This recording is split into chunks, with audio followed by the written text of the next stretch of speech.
The Bengals are 4-6 following a tough road loss, 35-34 to the Baltimore Ravens. Where do they go from here?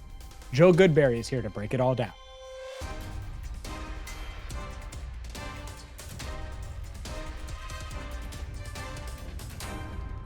Hi again, everyone, and welcome into Cincinnati Bengals Talk. I'm James Rapien of BengalsTalk.com, joined by Joe Goodberry. Make sure you follow him on X and subscribe at Joe Goodberry. There's so much to get to, Joe, when it comes to the state of the 4-6 Cincinnati Bengals coming off of that Thursday night loss to the Baltimore Ravens, a game that they had a 21-7 lead in, a game where Joe Burrow throws for 428 yards and 4 touchdowns. Jamar Chase has 11 catches for 264 yards, 3 touchdowns, a 67-yarder, a 70-yarder, and a 5-yard touchdown that coulda, shoulda, woulda won the game. All 3 of those touchdowns, by the way, in the second half. Your best players ball out, at least their best players on offense, and they come up short. I don't know where to start other than I'm just shocked that Joe Burrow is playing at this level, and the Bengals are 4-6 on the year and have gotten swept by the Ravens and are not only on the outside looking in AFC North wise with those chances probably out the window, but playoff wise, it's going to be tough sledding if they're going to make a playoff run.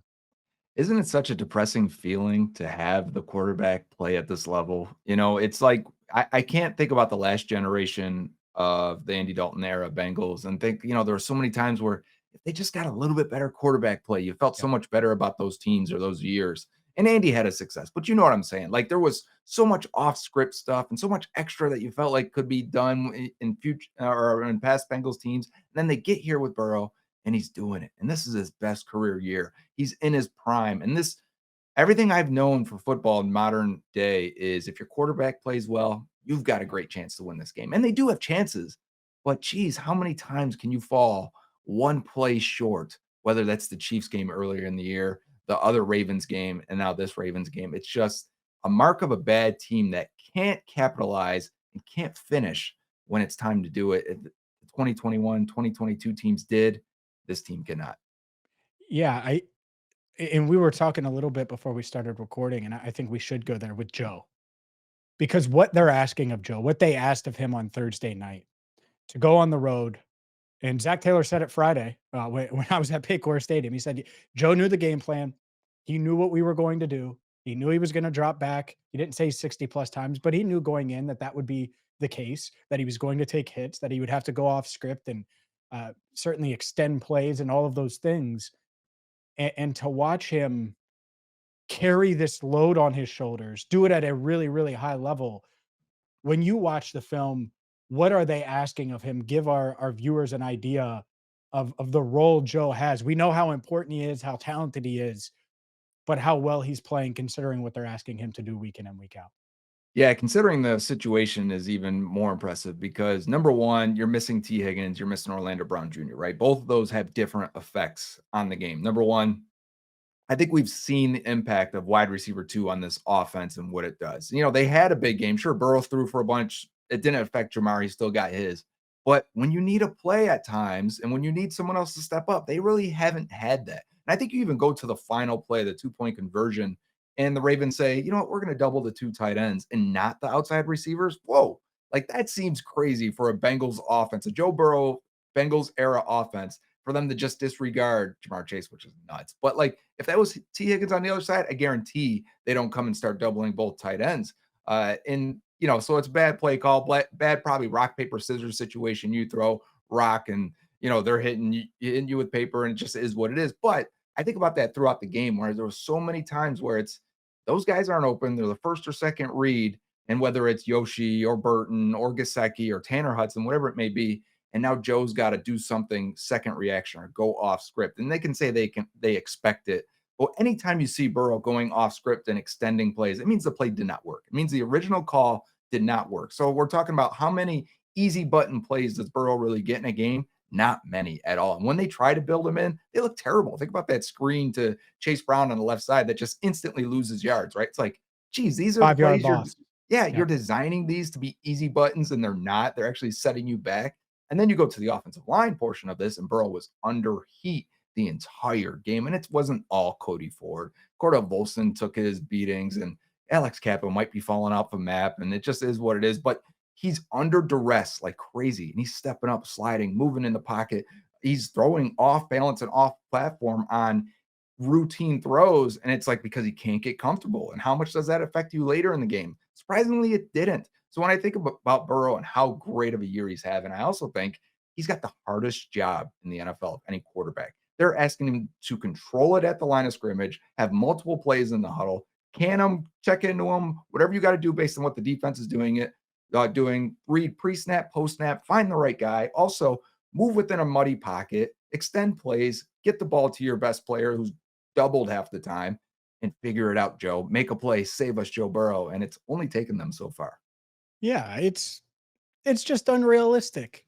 Like we've seen I've whether it's Mahomes, Brady, Manning, if you don't have enough around them, it ends. They can only take you so far. And the enough is much less than some of these other quarterbacks, of course, because they're great. But like with Burrow, it's why I coming into the trade deadline and ahead of it. I 2 weeks prior I mentioned the Cooper Cup when he was in trade rumors. So like, go get Cooper Cup, and people laughed it off and said I was crazy. The last thing they need is another receiver.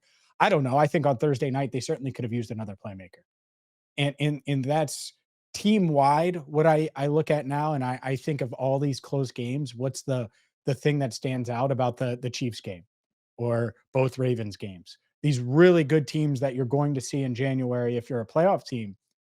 And it's you need one more playmaker on defense, on offense, regardless, somewhere. And they don't have that right now. And that's the key thing to me that's missing. It could have been a pass rusher, it could have been a safety like a Jesse Bates, it could have been insert whoever, but they need at least one more playmaker, and that's why they're falling one play short because they don't have that guy that's going to pick up the 4th and 2, got to have it when Jamar Chase is doubled, or when Joe Burrow's under heat, or when the game is on the line to get that game changing sack, and that includes Trey Hendrickson, who bothered me the other night because he couldn't get Lamar Jackson to the ground. Like they lack playmakers, and they have like 2 and 3/4, sometimes three, when Trey is able to get past Ronnie Stanley and make a play.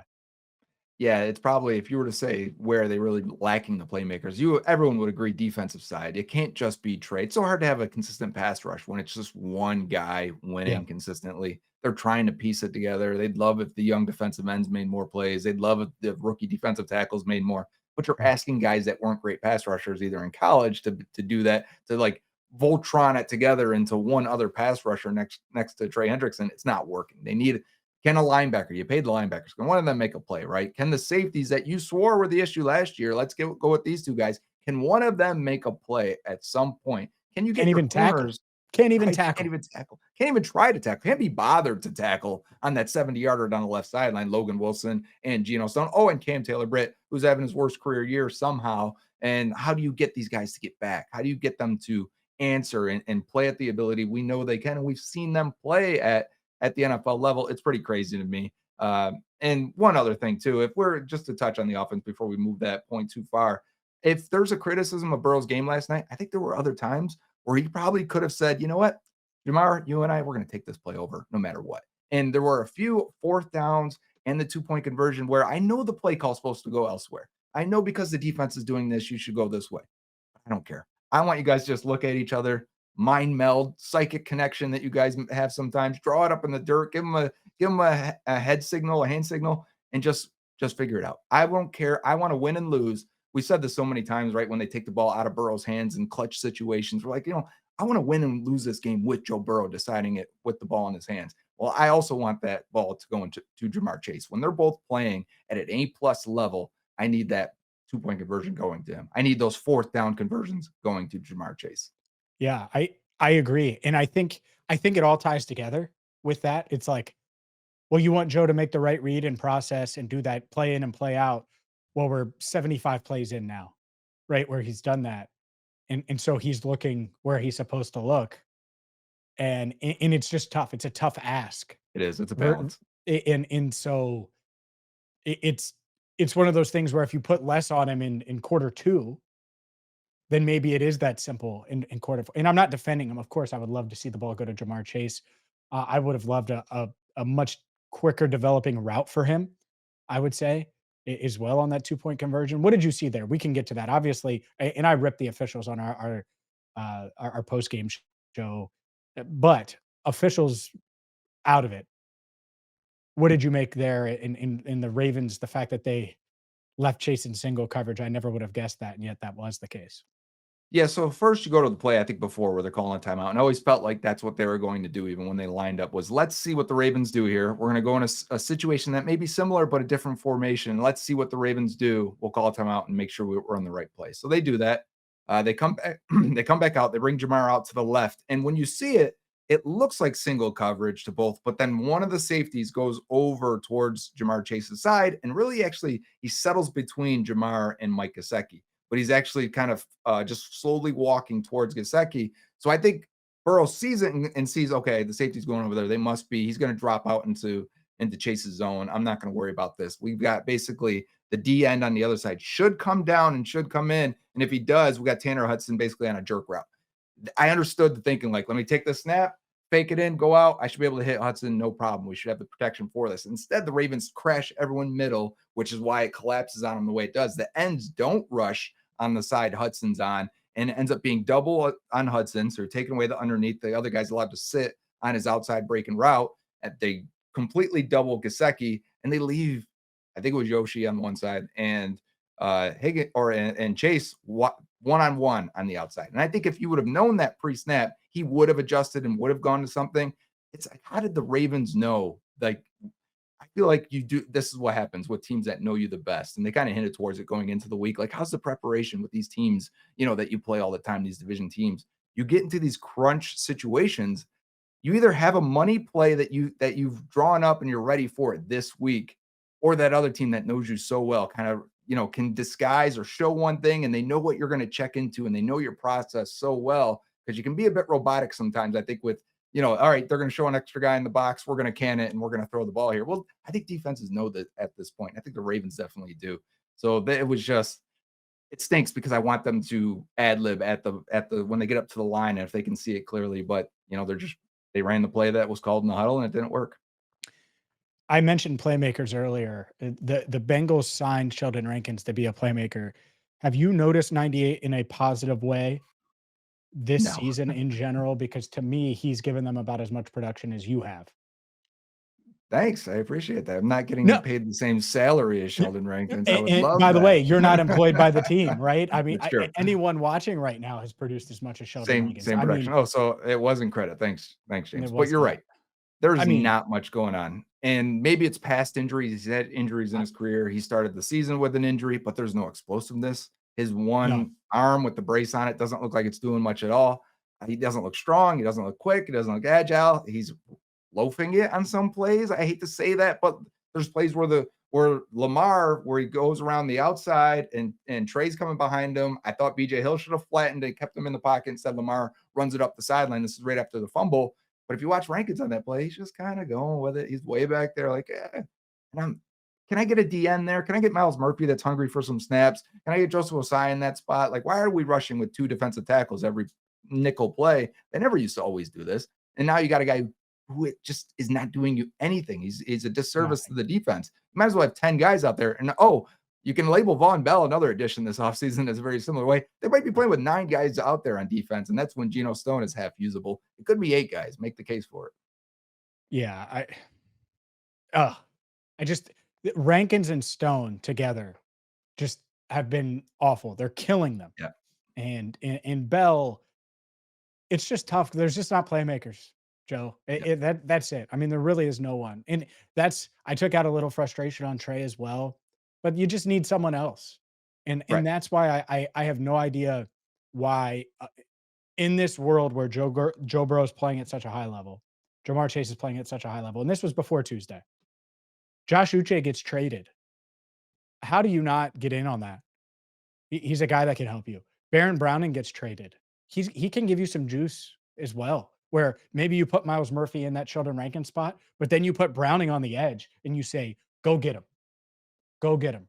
And I don't understand how they and I know they had talks, but you gotta go get a playmaker. And so what regardless, not doing that for a 6th rounder, and you could have gotten Browning for a 6th rounder. That's what he went for, right? It Yes. just it doesn't make sense to me. I think it would have mattered. I do think it would have mattered on Thursday night if Baron Browning is lining up in stripes versus not, because he might make that one play. And you don't need to teach, hey, go tackle Lamar Jackson. Clearly, Lou Anarumo can't teach it to this defense, but maybe Baron Browning could have helped. He just played against, Lamar the week before. I mean, Yeah, I it the did. preparation may have been a little bit easier. It didn't go well for the Denver Broncos, No, it but, you did know, not. you know, But you're it's just it's wild to think of, but this defense, like, for example, in 21 and 22, Cam Taylor-Britt has that interception in his hands. oh, The yeah. game's tied 28-28. Chidobe Awuzie makes that play. Jesse Bates makes that play.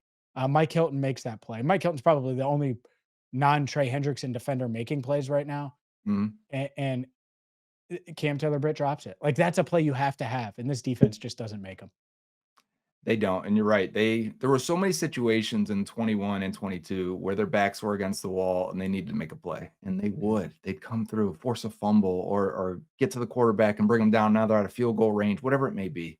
And you're right. They can't. They just don't have enough playmakers. I don't know if there's enough attention to detail. I worry about that too. They seem like they have so many routine mistakes that weren't there before. And I'll tell you what.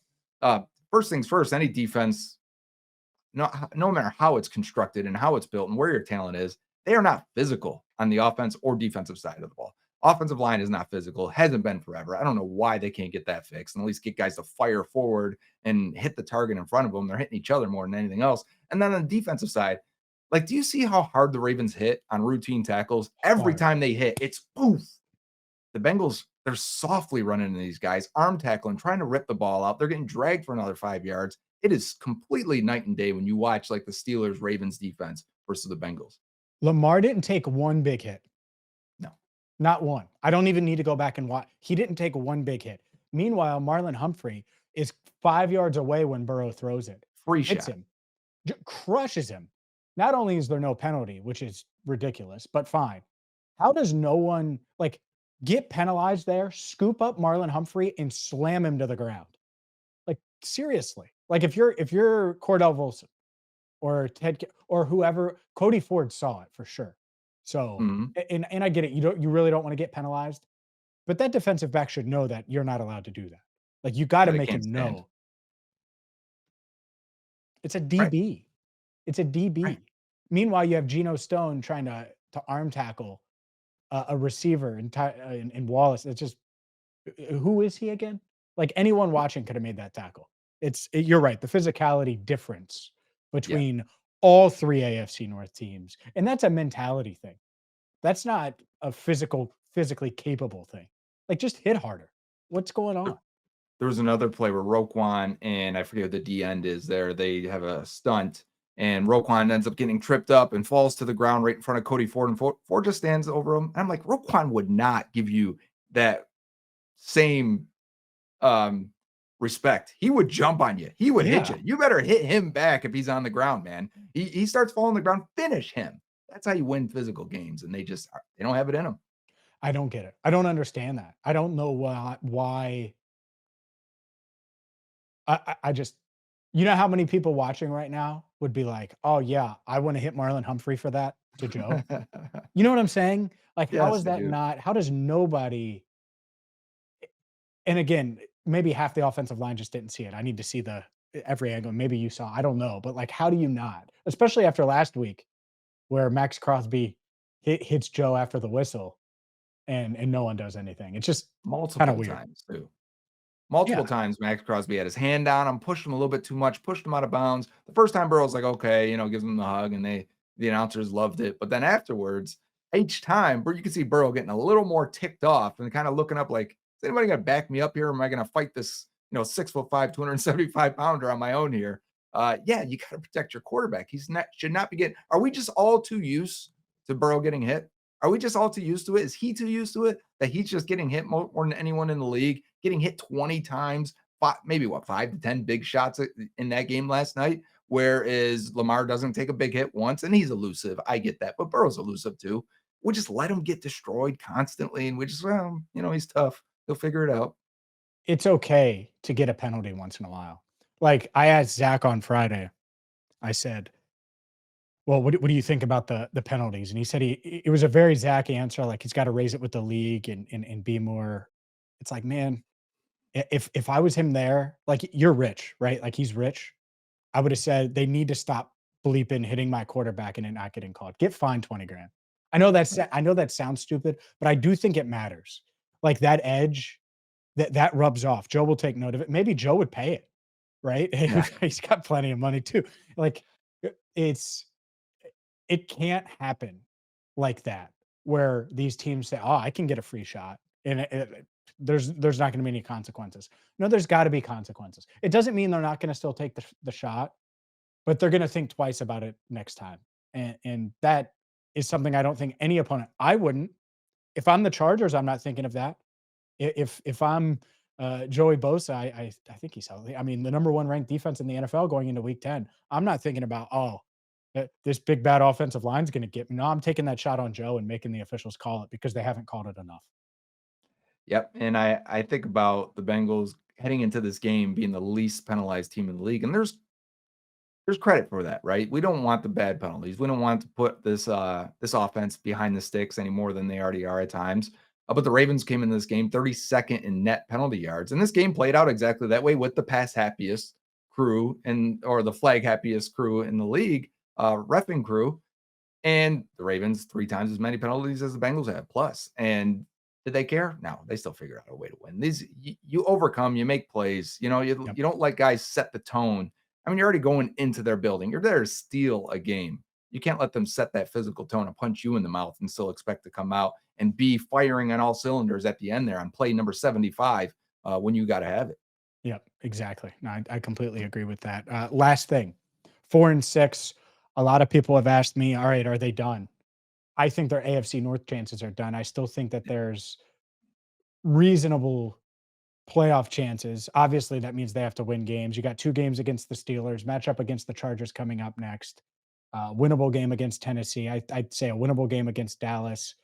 Overall, how do you feel? Another game against the Browns. Overall, how do you feel about the Bengals now? 4 and 6. You don't feel great, certainly, but do you think they still could make a playoff run? They're not dead yet, right? And that should probably be their mantra for the rest of the season is one game at a time. Of course, they're going to say that, but you're not dead yet. You have to beat the Chargers because they have the games against the wild card teams. I'm expecting the Ravens to win this division, even though the Steelers Agreed. may be a half game ahead right now. You have 2 games against the Steelers for the wild card. You have the Broncos for a wild card. You have the Chargers for a wild card. That's who is ahead of you. You hope the Colts figure themselves out in a negative way and fall off, but AFC is not as strong as it was. It may be 9-8 to get that last playoff spot. Doesn't give you a lot of room for error. That means you better start winning most of your games starting now, and that includes the Chargers game, the Broncos game, both Steelers games with Dak Prescott out. Yeah, you should be able to get that Cowboys game. There's enough. The schedule is easy enough to give you hope.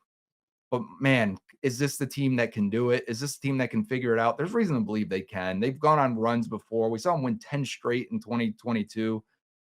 We felt like the season was pretty much over plenty of times midway through the year. Remember when Shobi Awuzie went down in Mhm. 2022 on Halloween against the Browns? Was that a Thursday night game as well as a primetime game for sure? And we thought, Yeah, it was Thursday night. Yeah, yeah, we thought, the season's just they're not going to climb out of this. I think that put them at 5-5. 4 and So one 4. game was it okay? Thank you. And we it's like they're just not going to be able to do it this year. The defense wasn't firing on all cylinders. That ended up being their best defense they've had under Lou Anarumo that year. And they figured it out. So can they figure it out? And will they figure it out? That's what we're watching for at this point. It's less, do I think they're going to make a run and go to the Super Bowl and win the AFC? I'm not even thinking about that right now. Can they figure this out? Can they save their jobs? Can they get this ship righted? And can you get some of these young players that you've invested in to play at a level that's acceptable going forward? Yeah, we'll certainly see. Man, I wish they would have, listened and added a playmaker somewhere, some way. They did I'm not. with you. We'll see. Maybe Khalil Herbert, it will be that, but, certainly wasn't that on Thursday night He in almost their made the tickets wrong game. kind of play. Oh my goodness. Yeah. Well, one of those things where it's like, all right, well, maybe it was too soon to get him out there.